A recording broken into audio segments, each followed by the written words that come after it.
Hello, Ram55 here, and thanks for tuning in. I know it's been several days since I posted a video, but I have not been idle.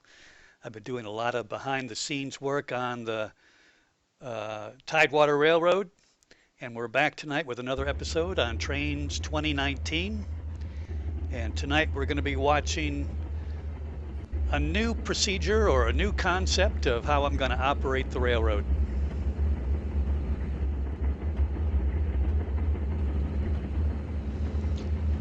So this is Thomas. He's driving a Norfolk Southern train, and previously in the previous 12 episodes, I've had a dedicated grain train, a dedicated coal train, a mixed train from Canada, and a mixed train from CSX, and some intermodal trains. But we're quite a way into the day, and there are a lot of industries that are not doing anything. I mean, they have no cars set out for them.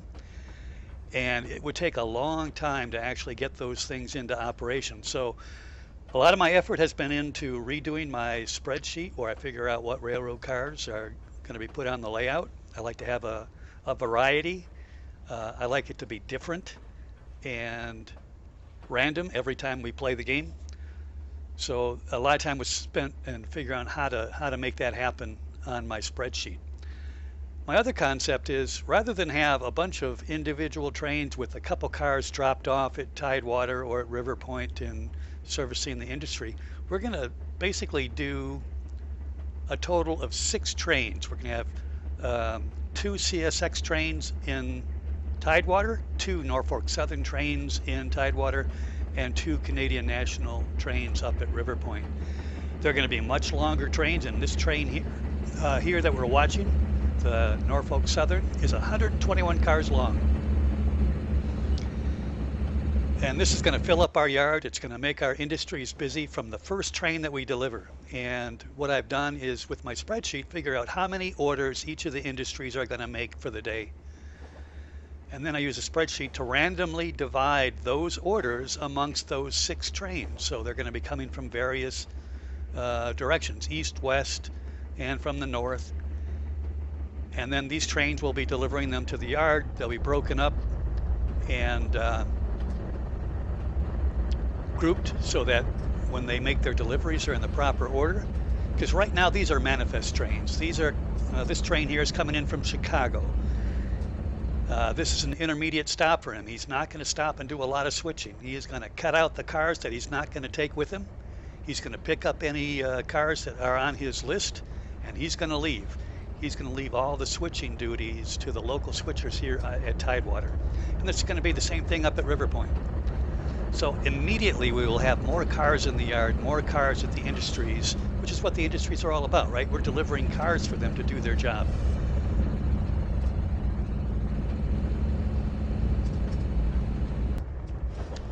You can also see in the background occasionally some ships going by on what I'm calling the St. Clair River. Since I'm based in Michigan, I kind of looked around to see, okay, what would be appropriate. St. Clair River is actually on the eastern side of Michigan, up by the Thumb, and it actually cuts the Thumb off from Canada. It connects Lake St. Clair and Lake Huron up in that part of Michigan. And I'm visualizing this yard to be more on the western side of Michigan, where I live, over in the Holland, Grand Haven area. But, I didn't want to call it the Grand River just because, and maybe I will call it the Grand River. I don't know. We'll kind of sort that out. So again, this is a work in progress. But it's kind of cool to see the ship traffic going by.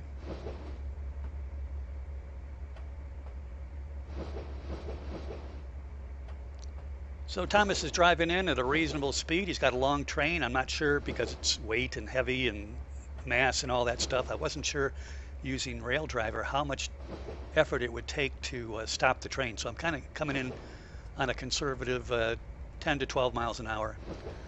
Now there's another YouTuber who I've been watching a lot of lately, and I really want to give him a shout out. He's DH Trainz. Excellent site. He does a lot of route development by himself, and he's actually posted some for download on the download station. I think he actually sells some too, but he also makes some excellent videos, and I've learned a lot of train stuff watching him. Number one, the backup signal for a train is 3 blasts on the horn. It's not 1 like I have been doing. Going forward, it's 2 as I have been. But going backward, it's 3 blasts of the horn. 1 blast of the horn is basically acknowledging a command that you've been giving, or giving your conductor or brakeman clearance to get in between the cars to uncouple or couple. So I've been doing that wrong, and thanks to DH Trainz, I now got it right. The other thing that he informed me is through his friends, when an engineer applies the brakes on a train using the train brake, they like to use about 10%. So that would be the, it's hard to read on this right now, but I think it's the bottom left box, and it might be called the BC, and that's the commanded pressure of brake pressure to apply to each car in the train. So you want to drop that by about 10%. And that's what they use to bring a train to a stop. If you completely apply the brakes, number one, they brake quicker, but it also takes a lot longer for that pressure to build back up. So 10% will be used to bring these trains to a halt. And when I used it on this video here, it actually worked out pretty well. Now we're getting pretty late in the day here, and you can see the shadows are growing very long, and it's soon going to be dark. I'm not sure how I'm going to approach this, whether I will just adjust the time back so that we get some light for the next videos, or if I will just proceed ahead in the darkness and not do a video, because I don't think it would show up very well. In fact, you'll see toward the end of this video, the light's getting pretty dim and it's harder to see things, so I haven't figured that one out. But it's a work in progress, and I'm pretty excited about the things that I've got in store. I'm going to change some of the industries again pretty dramatically. You know, it's kind of boring to have 3 grain mills in the middle of the route between Tidewater and River Point. I'm actually going to turn one of those into an ethanol producing facility, which still uses the grain produced in this area, uses the corn, but they convert that corn into ethanol. And then there's other byproducts that they have, such as dry ice, which is the CO2. That's how they ship it, as dry ice. They also have the leftover grain from the process, and they turn that into animal feed, so you can ship that out in hoppers. So that industry is going to be completely redone. And so I got some really exciting plans. Now I've also, as I've said in other videos, shortened the yards on both Tidewater and River Point. And this train is so long, I was concerned, well, maybe I made a mistake there. And, you know, that's still a work in progress. We'll see how it goes. I was unable to put this entire train, not even close to this entire train, on a single yard track. In fact, in addition to the cars that are cut out and will be switched at the industries from Tidewater all the way up to River Point, I'm also having some interchange traffic that will go from, in this case, Norfolk Southern up to Canadian National, and they'll pick up those interchange cars and take them wherever. The exchange traffic actually did fit on the yard, but the local traffic, because this train is so long and I'm trying to get more business per train, the local traffic cutout would not fit on a yard track. It actually took up 2 tracks. And then I'm faced with the dilemma, do I have enough yard tracks to actually do the switching, to sort them into the correct order? Because again, this is a manifest train. When they left Chicago, they just blocked all the cars that were coming to Tidewater in one big block. They didn't care how they were arranged within that block. Obviously we do, because when you switch them, you have to have them in the proper order. You want all the cars going to the same destination together. The folks in Chicago leave that up to the Tidewater crew. So the Tidewater crew's got a lot of switching to do. The interchange cars, which will be dropped off here in a moment and head up to the Canadian National, will have to go over to this is the southern yard here at Tidewater. The interchange traffic will have to go up to the northern yard, because that's where the train leaves to go up to River Point. And some of the local traffic that's being dropped off to serve the industries will be going up to River Point. Some of it's going into the mills in between. Some of it's staying here at Tidewater. So the local switcher will be assigned those duties. And I was worried, do I have enough tracks to do the sorting there? And again, work in progress, we'll find out. So he just cut the cars that are destined to stay here in Tidewater. The cars that are on that first inbound track there are the ones that will continue on their way and they're going to be heading to their final destination for this manifest train, which will be Toledo, Ohio. So they originated in Chicago. They're dropping off some cars here in Tidewater, and then they're going to continue on their way to Toledo. You can just see through the trees there on the right, there's a ship going by just above the trees there.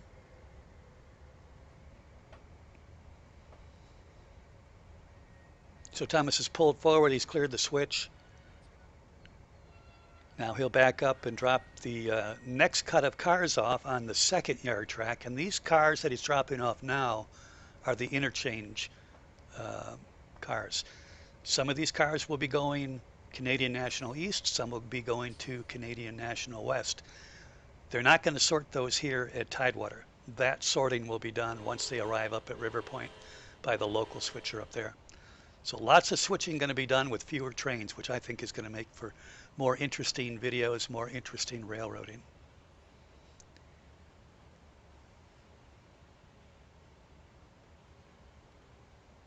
So how's everybody doing? Hope you're all doing well. I woke up to a bit of a surprise this morning. We have had some really beautiful weather here in Michigan the last week or so. It's cooled off a little bit, but we had temperatures up near 80 degrees, beautiful sunny days, and then it turned kind of cold. Still sunny, but cold. When I woke up this morning, it was snowing. Unbelievable. Here we are almost to the end of April, and we still had some snow. But that's Michigan, as they say. It was beautiful, but right now I can do without. I'm looking forward to spring and summer.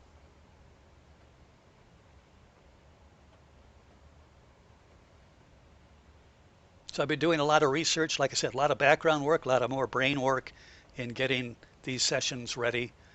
The big thing was working on the spreadsheet, like I said, but also doing some research on what industries are in Michigan that I can have the industries that are represented on this route represent, what kind of cars they would get.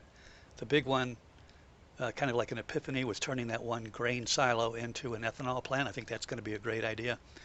We can put tank cars in there. We can potentially put box cars in there, and certainly some hoppers as well.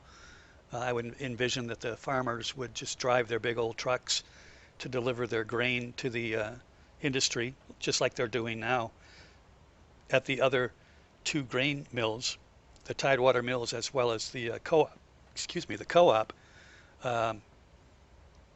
Farmers come in with their truckloads full of grain, dump them in through the grading. They're put into the silos, and from the silos, they're loaded up into the hopper cars. And they're going to do the exact same thing at the ethanol plant, except that rather than put the grain into hoppers, they're going to, through the process of their distillery and centrifuges and whatnot, produce ethanol and stock stock feed for cattle. So a lot of switching opportunities there.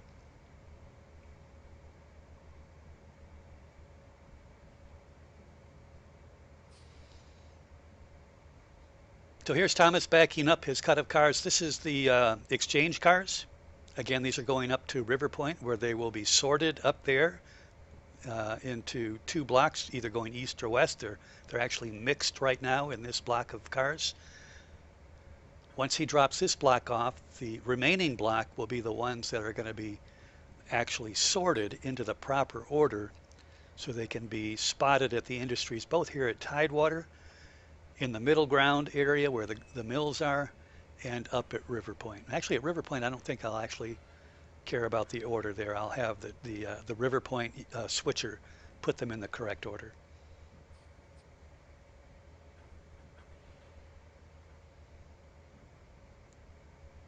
For those cars that are destined for the dock area, the wharf area down here at at Tidewater Port, they're going to stay here on the southern yard.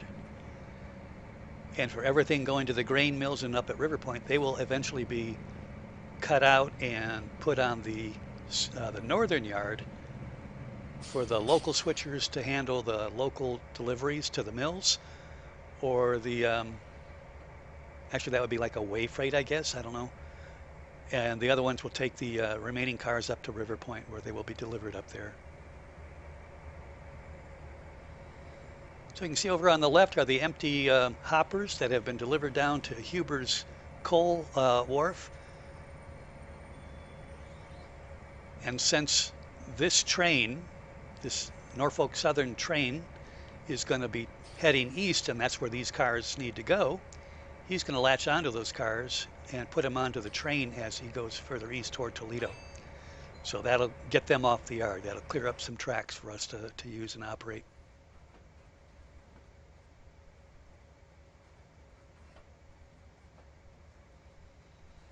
So the operation just kind of made sense to me that as we empty cars or fill cars at the local industries, we're going to bring them up to the yard here. They're either going to be destined to go east or west. And when a train comes through, a manifest train comes through like these are, if there's some trains heading in their direction, they're going to take them with them. Clear the yard out, keep the rails moving, keep the yard empty. An empty yard makes for a very happy yard boss. The last thing the railroads want is a yard full of cars that are going nowhere. It's not making them any money. So anyways, I've been pretty excited about the changes that I've got in store. I got to make a few tweaks on my spreadsheet, but pretty happy with the way it turned out. It's pretty time consuming. The other thing I did, I don't use Car Tracker, and I haven't really looked into that. Maybe I should. But what I did was when I put a car on the track to be in this session, I actually renamed it. And it does, I think, the same thing. And I'm not sure if it's more time consuming, or if it's quicker to do it through Car Tracker, because I had to individually go in, change the name on each car. And the way I labeled them was, I label which railroad they came in on. So N for Norfolk Southern, C for CSX, and up to the north, obviously it would be CN for Canadian National. Then I have the industry they're going to, and I have a set of abbreviations for each of the industries. For instance, we've got, let me see if I can find my sheet here real quick. We got Huber's Coal Dock down here in Tidewater, and its abbreviation will be TC for Tidewater Coal. And then we'll have McLouth Metal Solutions. Their abbreviation will be Tango Mike, or TM. We have Wyandotte Scrap. They'll be TW for Tidewater Wyandotte, and so on and so forth. So that'll be the middle two letters. And then the last one will be which direction did they come from when they arrived in the yard, which will be the same direction they go back to when they leave the route. So it'll be east or west. So for instance, today, if we had some coal cars going to Huber's Coal Dock, it would be N for Norfolk Southern, TC for Tidewater Coal, and then west, because they have come from the west, they're going to be going back to the west.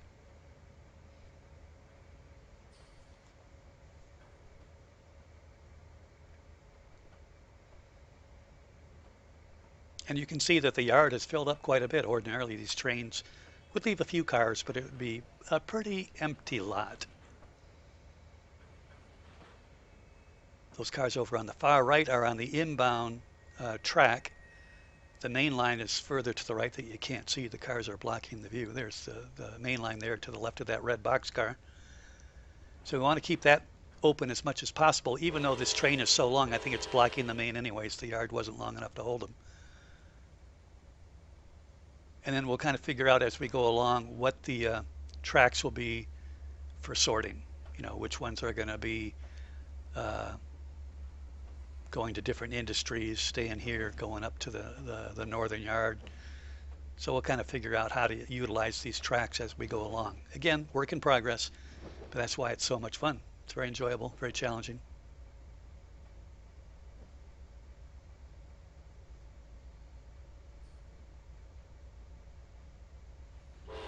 In fact, I'm thinking that while this video is processing and being uploaded on YouTube, I'm going to dive into the Tidewater route and start making some adjustments on the route as I have planned. Haven't decided whether or not I'll extend the yards. I don't think there's really a need to right now, but we'll see how that goes as these videos and these sessions proceed. I can see some work that needs to be done on that track to the left there. Looks kind of wonky. The track on the right where it branches off and goes over to that diesel storage tank is not on the same level, and it just looks pretty ugly, so I'll have to flatten that out and do some adjustment there. And here I made a little bit of a mistake. I meant to put them on the track next to the empty hoppers there. And I don't know about you guys, but I have trouble sometimes figuring out which switch I need to throw. And as a result, they're going on the top track, which generally I would like to keep open as a runaround track. So I screwed up, no big deal. We're going to be switching these fairly quickly, and that will probably be covered in the next video, I'm thinking.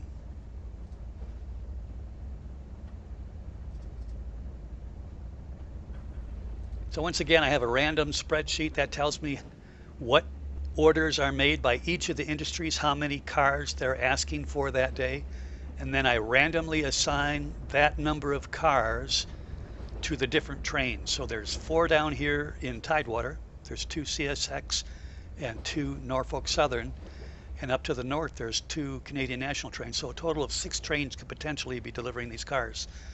That's randomly assigned by this spreadsheet, and that will determine whether they come from the east or the west and what railroad brings them in, which one they'll be going out on. And there's a whole other lot of factors that determine that it's determined in that spreadsheet, you know, using random numbers as well. So once I've got those assignments made, then I have it split up into a random number between 1 and 4 of blocks. So rather than automatically have all the cars going to say Tidewater grain together automatically, they can randomly be assigned into 1, 2, 3, or 4, which will then split up those cars in that block. So as they come into the yard switcher will have some work to do to get them all put back together so that they can be delivered efficiently.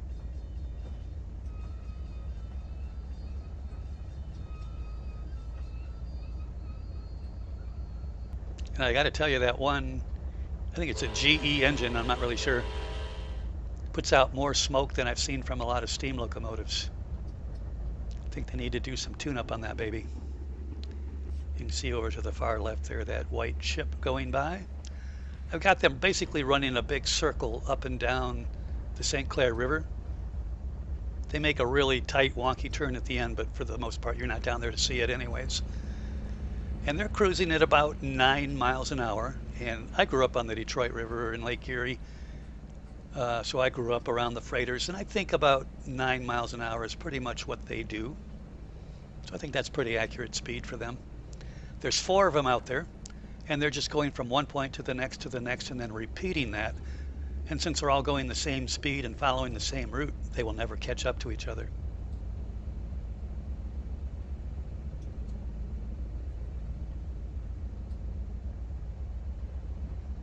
Now I disconnect these empty hoppers from the switching engine, and I want to touch it very gently because I wasn't sure if I hit it hard if it would reconnect back up to the engine.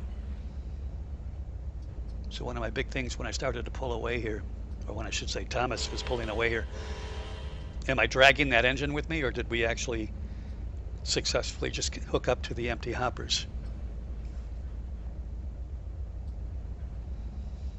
I want to give a shout out to all you folks who have left some comments. You guys have been very kind. It's been very fulfilling to read the comments and get the enjoyment that I'm giving to you guys by producing these videos. So continue to encourage you guys to watch the videos, leave comments, give me a thumbs up, give me a like. Really makes the motivation for doing this much more enriching.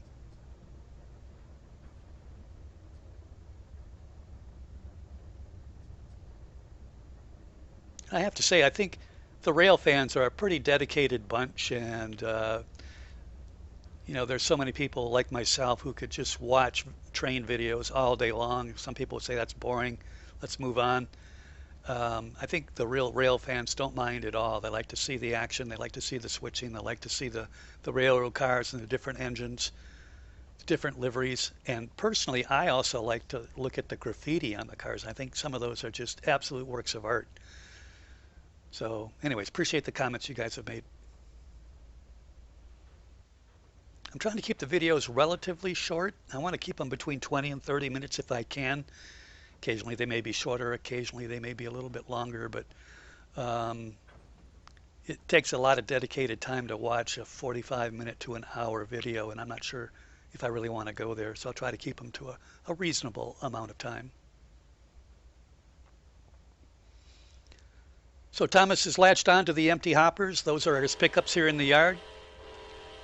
He has dropped off the interchange cars that will be heading up to Tidewater and connecting with the Canadian National Railroad, and he has set off the cut of cars that are destined for the local industries. And when I mean local, it's like I've said before, it's Tidewater, the middle ground grain mills, and the industries up at River Point.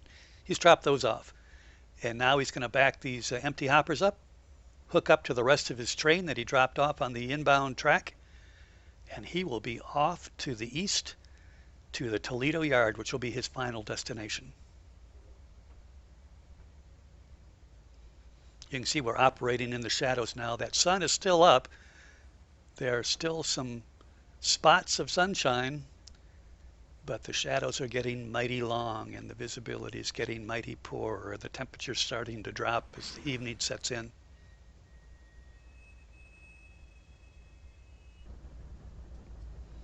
So we've assigned Thomas some commands here. He's going to wait 20 seconds and then he's going to drive off to his spot on the staging yard. When he gets there, he'll give us a blast on the horn to let us know that he has arrived safely.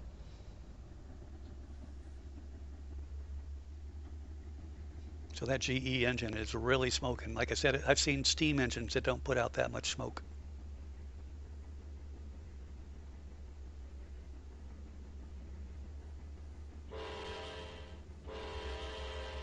A little bit late on the horn there.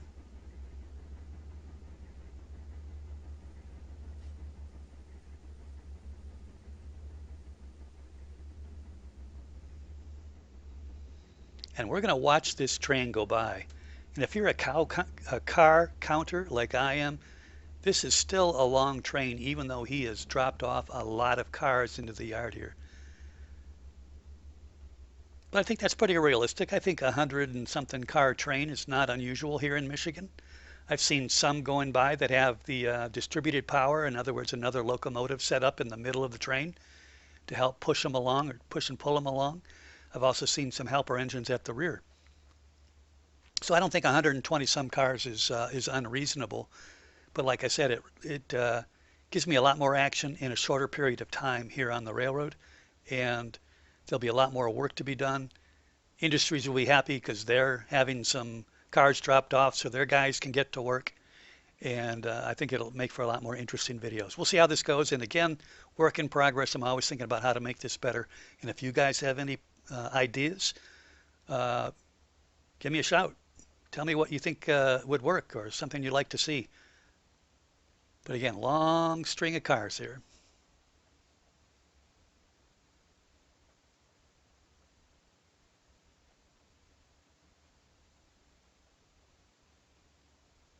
When I assign cars randomly to a train, basically what I've done is I've created some tracks over in the staging yards and put all the cars that I want to potentially use on those tracks. And I've divided them up into box cars, covered hoppers, open hoppers, gondolas, flat cars, well cars, auto racks.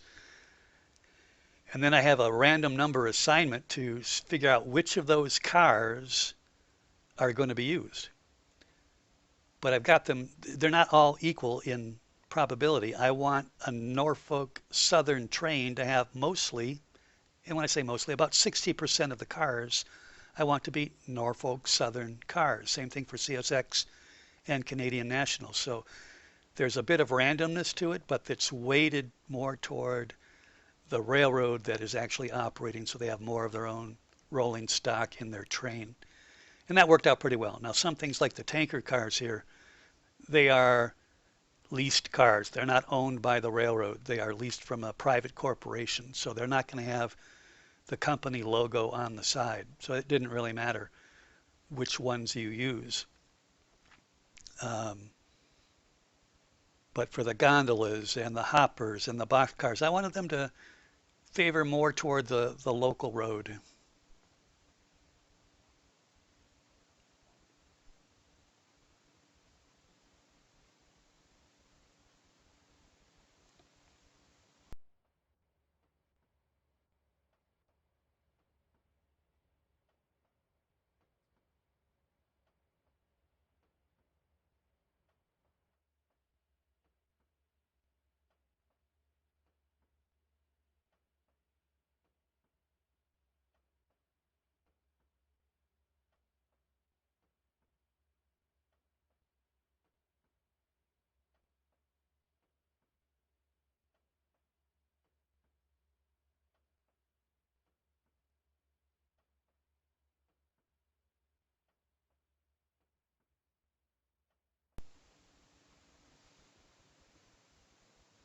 So we are rapidly approaching the end of the day here in Tidewater, and we are rapidly approaching the end of the train and rapidly approaching the end of this video. So I want to thank you guys for tuning in. Hopefully you're finding this stuff interesting. Again, leave some comments, give me a thumbs up, give me a shout out, give me some information about railroads that you think is interesting and that I would learn from.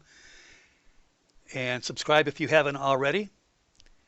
And as we watch Thomas drive away over the bridge on his way to Toledo, I'll leave you guys with a pleasant farewell and hope you guys are doing well. We'll see you on the next video.